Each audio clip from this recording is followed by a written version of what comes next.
సాయిరామ్. సమర్థ సద్గురు సాయినాథ్ మహారాజ్ కీ జై. ముందుగా మన సాయి కుటుంబ సభ్యులందరికీ నమస్కారం అండి. అందరూ కూడా సుఖంగా, సంతోషంగా, ఆరోగ్యంగా బాగుండాలని మనస్ఫూర్తిగా కోరుకుంటూ ఈరోజు వీడియో మొదలు పెడుతున్నాను. ఇక ఈరోజు వీడియోలో బాబాగారు ఏం చెప్పబోతున్నారు అంటే, తల్లి ఈ 1వ తారీఖు ఈ బంగారు తాబేలును తాకమ్మ. కూర్మ అవతారంలో ఉన్న విష్ణువు ఊహించని అదృష్టాన్ని కల్పించబోతున్నాడు. కాబట్టి నేను చెప్పినట్టుగా నా మీద నమ్మకం ఉంటే తక్షణమే ఈ బంగారు తాబేలును తీసుకోమ్మా అని చెప్పి బాబాగారు ఈరోజు ఒక చక్కటి సందేశాన్ని మనందరి కోసం అందిస్తున్నారండి. బాబాగారిని ఎంతో గొప్ప స్థానంలో ఉంచాము. మరి ఈరోజు బాబాగారు చక్కటి సందేశాన్ని తీసుకొచ్చారు. నమ్మకంతో శ్రద్ధగా ఆలకించి చూద్దాం. అసలు బాబాగారు ఏం చెప్పాలి అనుకుంటున్నారు, మన జీవితంలో రాబోతున్న ఆ అదృష్టం ఏంటో తెలుసుకోవాలంటే ఈ 1వ తారీఖు మనం ఏం చేయాలి, బంగారు తాబేలును తాకితే ఏం జరుగుతుంది, అసలు కూర్మ అవతారంలో ఉన్న విష్ణువు మనకేం చెప్పాలి అనుకుంటున్నారు, మన జీవితంలో ఎలాంటి మార్పు రాబోతుందో తెలుసుకోవాలంటే బాబాగారు అందించే ఈ సందేశం ఖచ్చితంగా విని తీరాల్సిందే. తల్లి, ఈరోజు 1వ తారీఖమ్మా, నీ జీవితంలో ఒక పెద్ద మార్పు జరగబోతుంది. నీ జీవితంలో ఊహించని అదృష్టం కలగబోతుంది. నువ్వు ఎంతో సంతోషిస్తావు. ఎన్నో రోజులుగా నా ముందు కూర్చుని ఏడుస్తూ అడుగుతున్న ప్రశ్నకు నీకు సమాధానం దొరుకుతుంది. తల్లి, ఈరోజు కూర్మ అవతారంలో ఉన్న విష్ణువుని తాకమని చెప్పాను. ఎందుకు అంటే విష్ణు భగవానుడు నీకు నేర్పించే పాఠాలు ఎంతో గొప్పగా ఉంటాయి. నిన్ను ఉన్నత శిఖరాలలో నిలబెట్టాలని ఈరోజు నీకు ఈ సందేశాన్ని పంపాను. వెంటనే ఆలస్యం చేయకుండా నేను చెప్పేది జాగ్రత్తగా విని అలాగే నడుచుకునే ప్రయత్నం చెయ్యి. నీ జీవితం చక్కగా మారుతుంది. ఈరోజు అనుకున్నది సాధించలేదు అని నువ్వు బాధపడుతూ ఉండవచ్చు. కానీ అనుకున్నది సాధించే సమయం ఆసన్నమైంది. నీకింకా అది అర్థం కావటం లేదు తల్లి. దానికోసమే ఎంతో ఆరాటపడుతున్నావు. ఎన్నో రోజులుగా ఒకే ప్రశ్నని అడుగుతూ వస్తున్నావు. ఈరోజు ఈ వీడియో ద్వారా నీకు సమాధానం దొరుకుతుంది చూడు. తల్లి, నీతో స్నేహం చేసిన వాళ్ళందరూ మంచివారు అని నువ్వు అనుకోవద్దు. నిన్ను ముంచేవారు కూడా ఉంటారు. వారితో కాస్త జాగ్రత్తగా ఉండు. ఎందుకంటే కొన్ని తలనొప్పులు వారి వల్లే నీకు వచ్చాయి. వాటిని దూరం చేసుకోవాలంటే నేను చెప్పినట్టు చెయ్యి. నిజంగా నీ జీవితం మారుతుంది. తల్లి, కొందరితో ఎంతో కాలం పరిచయం ఉన్నా ఏమీ చెప్పుకోలేకపోతాం. కానీ కొందరితో మాత్రం పరిచయమైన కొంతకాలానికే అన్నీ పంచుకుంటూ ఉంటాం. అంటే మనసుకు కావలసింది మనిషి పరిచయం కాదు, మనసు పరిచయం కావాలి. నీకు అలాంటి పరిచయం ఏర్పడేలా నేను చేస్తాను. అతి తొందరలో నీకు ఆ బంధం దగ్గర కాబోతుంది. ఆ బంధమే నీకు జీవితకాలం తోడుగా ఉంటుంది. ఎవరో చెప్పారు కానీ కాలంతో పాటు మనుషులు కూడా మారుతారు అని. అది చాలా వాస్తవం. కానీ అతి పెద్ద తప్పు మారిన వాళ్ళది కాదు, మారకుండా పిచ్చిగా వాళ్ళనే తలుచుకుంటూ ఉంటారు కదా, వాళ్ళది తప్పు. ఎందుకంటే ఈ లోకమే అంతా ఒక బంధం కోసం ఎన్నో ఏళ్లుగా ఎదురు చూస్తూ ఉంది. ఆ బంధం దగ్గరైతే బాగుంటుందే అని మనస్ఫూర్తిగా ఆరాటపడుతుంది. ఒంటరి జీవితాన్ని అనుభవిస్తుంది అని నువ్వు అనుకుంటూ ఉండవచ్చు. ఈ భగవంతుడు ఎల్లకాలం నీకు తోడుగా ఉంటాడు. నువ్వు ఏ భగవంతుని ముందు కూర్చుని ఏడుస్తూ మదన పడుతూ ఆరాధిస్తూ ఉన్నావే, ఆ భగవంతుడు ప్రతి క్షణం నిన్ను ఒక కంట కనిపెడుతూనే ఉన్నాడమ్మా. తల్లి, మనతో కలిసి ఉండాలి అనుకునేవారు మనల్ని అర్థం చేసుకోవడానికి ప్రయత్నం చేస్తారు. అదేవిధంగా వదిలించుకోవాలి అనుకునేవారు మనల్ని బాధ పెట్టి దూరం చేసుకోవడానికి ప్రయత్నం చేస్తారు. ఎలాంటి వారైనా సరే మన చుట్టూ ఉన్న వాళ్ళు కనీసం ఒక్కొక్కసారి పట్టించుకోవడమే మానేస్తారు. ఒక్కొక్కసారి మనల్ని ఎంతగానో ఓదారుస్తారు. ఇలాంటి వారి పట్ల కొంత అప్రమత్తంగా ఉండడమే మంచిది. మనమంటే ఇష్టం ఉన్నవారు మన మాటల వెనుక బాధను అర్థం చేసుకుంటారు. అలాగే మనమంటే ఇష్టం లేని వారు ప్రతి మాటలోనూ తప్పుల్ని వెతుకుతూ ఉంటారు. అలాంటి వారితో నువ్వు జాగ్రత్తగా ఉండడమే మంచిది. నాకు బాధ కలిగితే నీకు చెప్పుకోవచ్చు అనుకున్నాను, కానీ నువ్వే బాధ పెడుతుంటే ఇంకా నేను ఎవరికి చెప్పుకోవాలో తెలియడం లేదు బాబా అని నువ్వు నాతో అనవచ్చు. తల్లి, నీ కర్మ నిన్ను దూరంగా వదిలి వెళ్ళిపోవాలి అంటే నువ్వు వాటిని అనుభవించి తీరాల్సిందే. కొన్నిసార్లు నీకు తెలియకుండానే నువ్వు తప్పులు చేస్తున్నావు. నీ చుట్టూ ఉన్న వాళ్ళందరూ నీ వాళ్లే అనుకుని మురిసిపోతున్నావు. ఒక్కసారి వాళ్ళకి వ్యతిరేకంగా మాట్లాడి చూస్తేనే వాళ్ళ అసలు మనస్తత్వం నీకు అర్థమవుతుంది. తల్లి, బ్రతిమిలాడి ఎవరినీ కూడా నీ జీవితంలో ఉండాలి అని కోరుకోవద్దు.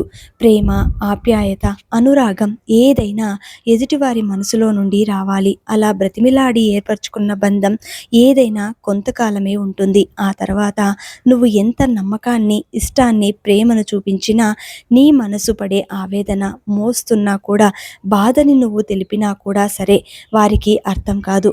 తల్లి, నీ బాధకు కారణమైన వారిని ఎప్పటికైనా సరే నువ్వు దూరం ఉంచితేనే మంచిదవుతుంది.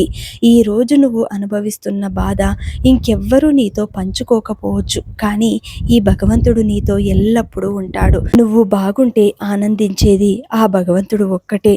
ఎప్పుడైతే నువ్వు ధర్మంగా, న్యాయంగా బ్రతకగలుగుతావో ఆ క్షణం నీకు భగవంతుడు సదా తోడు ఉంటాడు. నా బాధకు కారణం నువ్వు మాత్రమే కాదు, నేను కూడా.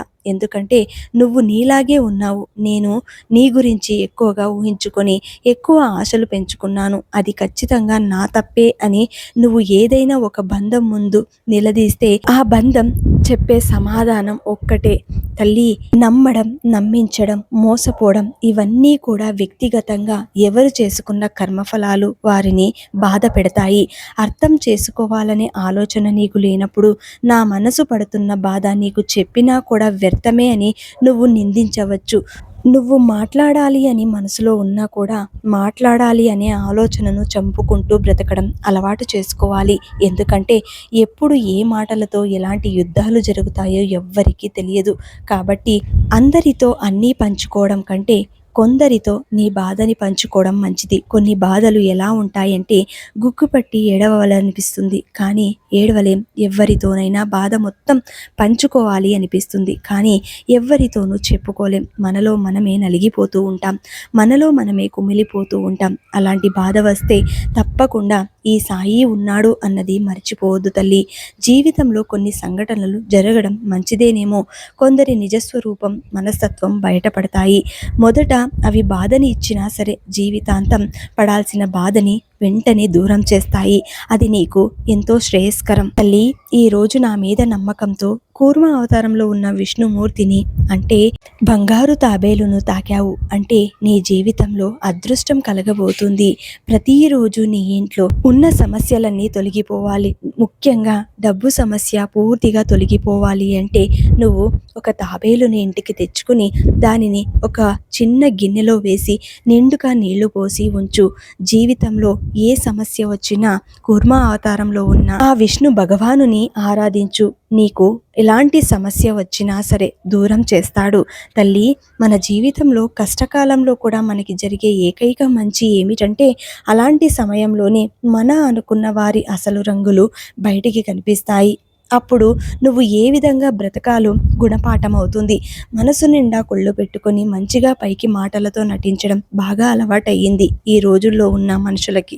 అలాంటి వారితో ఎలాంటి సుఖము నువ్వు పొందలేవు. కాబట్టి సుఖమైన, సంతోషమైన, దుఃఖమైన భగవంతుని ముందు కూర్చొని ఏదైనా సరే చెప్పుకో. దానికి తగిన పరిష్కారం నీకు దొరుకుతుంది. పనికి మాలిన బంధాలను, బంధుత్వాలను ఎప్పుడు వదిలేస్తారో అప్పుడే మనశ్శాంతి మనకు కలుగుతుంది. ఇది అర్థం చేసుకున్న వారే జీవితాంతం ప్రశాంతంగా ఉండగలుగుతారు. తల్లి, ఏ క్షణమైనా సరే ఎలాంటి కష్టం వచ్చినా సరే ఎవ్వరిని బాధ పెట్టకు, నొప్పించకు. నువ్వు ఏది అన్నా సరే అది నీ సాయికి గుచ్చుకున్నట్టే, నువ్వు సాయిని అన్నట్టే అది గుర్తుపెట్టుకో. నోరు ఉంది కదా అని పదే పదే ఎదుటి వాళ్ళ బాధపడేలాగా మాట్లాడకూడదు. ఒక్కసారి దూరం అయితే తెలుస్తుంది ఆ బాధ ఎలా ఉంటుంది అన్నది. ఎక్కువగా ఎవరిని నమ్మకూడదు, మోసపోతాము. ఎవరి కోసము ఆలోచించకూడదు, వాళ్ళకే అలసైపోతాము. ఎక్కువ విలువ ఇవ్వకూడదు, గౌరవాన్ని కోల్పోతాము. ఎవరిని ప్రశ్నించకు, శత్రువు అవుతాము. ముందుగా నా వాళ్ళు అని ఆలోచించడం తగ్గిస్తే నీ జీవితం ఖచ్చితంగా బాగుంటుంది. మనం ఏదైనా మౌనంగా భరించినంత కాలం మనం మంచి వాళ్ళమే. ఎప్పుడైతే భరించలేక ఎందుకు అని ఎదురు ప్రశ్న వేస్తామో అప్పుడే మనం ఎంత మంచి చేసినా కూడా అక్కడితో మనకు ఎక్కడ లేని చెడుతనాన్ని అంటగట్టేస్తారు. నీకు విలువ లేని చోట మాట్లాడవద్దు, ప్రేమ లేని చోట ఆశపడవద్దు. నిన్ను నిర్లక్ష్యం చేస్తున్న వారి కోసం ఎదురు చూడవద్దు. నీ ఆత్మగౌరవం పణంగా పెట్టి ప్రేమించవద్దు. నిన్ను దూరం పెడుతున్న వారికి దగ్గరవ్వాలని ప్రయత్నం చేయవద్దు. నువ్వు భారం అనుకున్న వాళ్ళతో నీ భావాల్ని పంచుకోవద్దు. నీది కానిది దేనిపైన ఎక్కువ ఇష్టం పెంచుకోవద్దు. నీ నిజాయితీని గుర్తించని చోట నిమిషం కూడా ఉండకు తల్లి. ఎందుకంటే ఇలాంటివి జరిగినప్పుడు నీ జీవితం పూర్తిగా కోల్పోతుంది. మనమంటే ఇష్టం లేదు అని ఎవ్వరు ప్రత్యేకంగా చెప్పరు. వారి ప్రవర్తనని బట్టి మనమే అర్థం చేసుకోవాలి. కష్టమైన నష్టమైన మనమే దూరం అవ్వాలి. విలువలు లేని చోట బాధపడుతూ ఉండటం కంటే కష్టమైన వదిలేసి ఉండటం చాలా మంచిది. ఎక్కువగా ఎవరిని నమ్మకూడదు. జీవితమే అలాంటిది. ఏదైనా కోల్పోయిన తర్వాతే మనకి అన్నీ తెలిసి వస్తాయి.